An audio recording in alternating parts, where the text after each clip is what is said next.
Baik, saya buka dulu. Bismillahirrahmanirrahim. Assalamualaikum warahmatullahi wabarakatuh. Selamat siang Assalamualaikum. semuanya. Kami yang terhormat Ibu Mai selaku pengampu mata kuliah AKA. Kenalkan, kami dari kelompok 11 yang terdiri dari 3 orang. Kenalkan, nama saya sendiri Ma'ruf Syarifuddin dengan NIM 1031124000128 dengan kedua rekan saya. Perkenalkan, nama saya Marsendo Galang Saputra dengan NIM 1031124000102. Perkenalkan, nama saya Aidil Rizky Ansah dengan NIM 1031124000101. Baik, pada kali ini kelompok kami ingin mempresentasikan hasil kerja kelompok kami. Kelompok kami mengambil judul Studi Komprehensif Kinerja Waktu Eksekusi Antara Pendekatan Rekursif dan Iteratif dalam Penghitungan Deret Geometri. Melalui presentasi ini, kami ingin menunjukkan bagaimana perbedaan pendekatan rekursif, interaktif mempengaruhi efisiensi program, khususnya pada kasus penghitungan deret geometri. Selanjutnya, saya akan memaparkan studi kasusnya.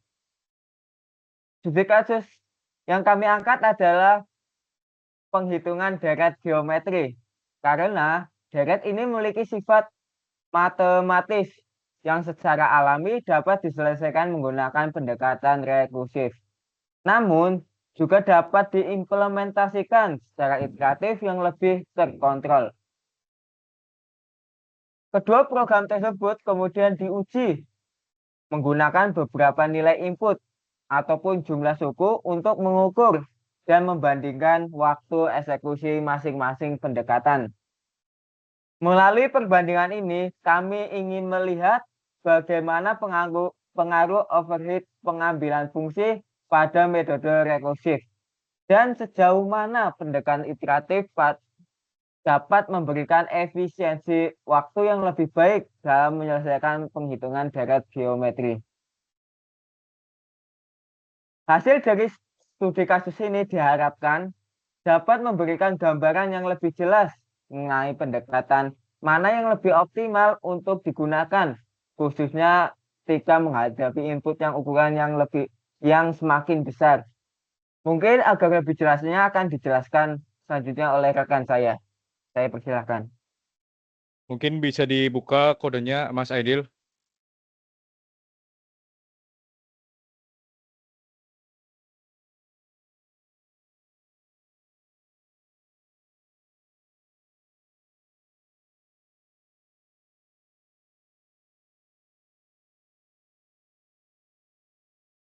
Oke, pada kode kami mengimplementasikan penjumlahan deret geometri menggunakan dua pendekatan, yaitu algoritmik rekursif dan iteratif. Tujuan kode ini adalah untuk membandingkan waktu eksekusi kedua pendekatan tersebut. Lalu aku mau jelasin bagian parameter geometri, yaitu ada A, R, dan N. Yaitu A sebagai suku pertama, R sebagai rasio, dan N sebagai jumlah suku yang dijumlahkan. Contohnya jika A adalah 2 dan R adalah 3, maka deret yang terbentuk adalah 2, 6, 18, dan seterusnya. Dan semisal N adalah 2, maka program akan menjumlahkan dua suku pertama, yaitu 2 dan N. Lalu untuk library-nya kita memakai, coba scroll ke atas Mas Adil, kita memakai library time untuk mengukur durasi eksekusi, lalu kita memakai matplotlib untuk memvisualisasikan data dalam bentuk grafik, lalu kita menggunakan library prettytable untuk menampilkan data hasil uji dalam format tabel. Lalu di sini ada plt.ion supaya data yang kita update langsung masuk dan kita tidak perlu menutup Windows dari grafik itu. Lalu fungsi geometrik iteratif. Fungsi geometrik iteratif menghitung jumlah deret menggunakan perulangan biasa tanpa pemanggilan fungsi tambahan. Dimulai dari suku pertama, kemudian setiap iterasi menambahkan suku saat ini ke total dan mengalihkan rasio untuk mendapatkan suku berikutnya. Mungkin langsung kita uji aja, Mas Aidil.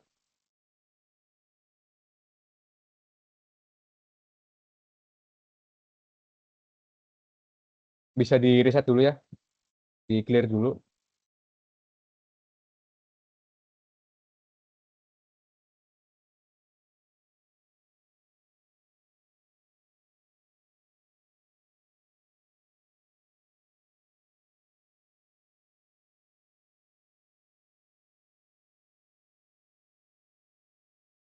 Coba di running, Mas Aidil.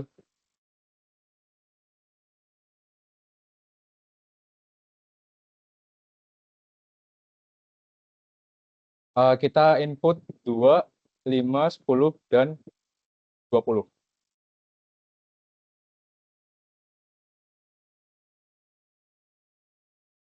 Satu-satu ya, Mas. Misal input 2 dulu, habis itu 5, habis itu 10.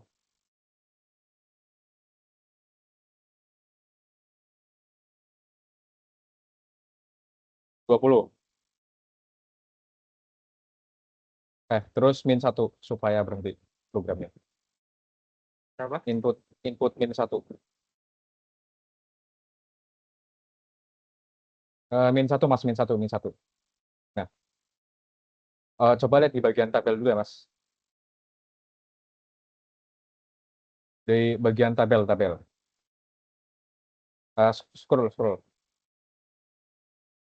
Nah, di sini sudah tampil inputan yang kita masukkan, yaitu jumlah suku n, lalu ada waktu rekursif dalam bentuk milisecond, dan waktu iteratif yang dibutuhkan dalam waktu milisecond. Oh ya, coba scroll ke atas, Mas.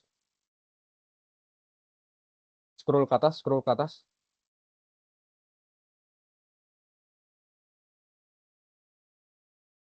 Scroll ke atas lagi. Nah, di sini. Stop. Nah, di sini kita juga punya fungsi update grafik, put update graph, supaya ketika kita menginput graf yang baru, ketika kita menginput n yang baru, datanya akan langsung terupdate, dan kita bisa inisialisasi nilai awal deret, yaitu A sama dengan 2, yaitu suku pertama, dan rasionya 3. Tapi ini opsional. Kita bisa menginput integer mau berapapun itu. Lalu kita set suku maksimal PN-nya itu 100. Tapi walaupun kita set 100, sebenarnya batasan yang sebenarnya itu adalah 1000. Karena itu batas maksimal library dapat menerima inputan. Kalau kita menginput melebihi 1000, maka kode akan crash. Oke, scroll, Mas, paling bawah. Scroll. Nah, bisa kita lihat dari tabel dan grafiknya, terjadi lonjakan waktu yang dibutuhkan.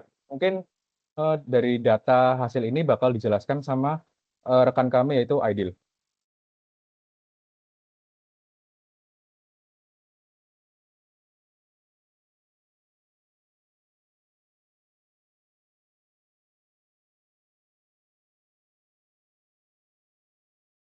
Baik. Oke, baik. Terima kasih Galang atas penjelasan kodenya. Di sini saya akan menjelaskan lebih lanjut terkait hasil dan analisis yang kami dapat dari studi kasus deret geometri. Jadi, seperti yang dijelaskan Galang tadi, berdasarkan hasil pengujian pada perhitungan jumlah deret geometri, kita bisa lihat adanya perbedaan kinerja waktu eksekusi yang terlihat antara saat kita menggunakan metode rekursif dan iteratif. Nah, untuk nilai input N yang kecil, kedua algoritma memiliki respons waktu yang bisa dibilang hampir setara dan sangat cepat juga. Namun, seiring dengan bertambahnya jumlah suku N, algoritma rekursif menunjukkan kecenderungan peningkatan waktu eksekusi yang lebih besar akibat adanya overhead dari pemanggilan fungsi yang berulang serta operasi perpangkatan di setiap tumpukan rekursinya. Sebaliknya, untuk algoritma iteratif sendiri menunjukkan performa yang bisa dibilang lebih stabil dan efisien karena proses kalkulasinya itu dilakukan secara sekuensial atau berurutan dalam satu blok memori tanpa membebani manajemen tumpukan atau stack fungsi tambahan. Nah, untuk kesimpulan sendiri yang bisa kita dapat, kita bisa menyimpulkan bahwa meskipun kedua pendekatan ini, baik iteratif maupun rekursif itu valid secara logika matematika, pendekatan iteratif terbukti lebih optimal untuk menyelesaikan kasus geometri menggunakan pendekatan rekursif. Nah, efisiensi ini terlihat dari apa? Terlihat dari waktu eksekusi yang bisa dibilang lebih singkat dan penggunaan memori yang jauh lebih hemat pada metode iteratif. Oleh karena itu, dalam implementasi nyatanya dengan jumlah data yang besar ya, ini kan tadi kita nyoba mungkin maksimal di 100 ya, tapi kalau kita nyoba dengan data yang lebih besar lagi, itu perbedaan performanya itu akan semakin terlihat antara saat kita menggunakan iteratif dengan saat kita menggunakan rekursif. Jadi algoritma iteratif itu bisa lebih kami rekomendasikan untuk menghindari latensi tinggi dan resiko dari stack overflow yang mungkin terjadi saat kita menggunakan algoritma rekursif. Mungkin sekian untuk hasil analisis dan kesimpulan. Sisanya saya serahkan kembali lagi ke Maruf. Baik, terima kasih atas penjelasannya Mas Aidil. Mungkin sekian yang dapat disampaikan dari kelompok kami. Jika ada salah ataupun kekurangan, kami mohon maaf. Sekian, terima kasih. Assalamualaikum warahmatullahi wabarakatuh.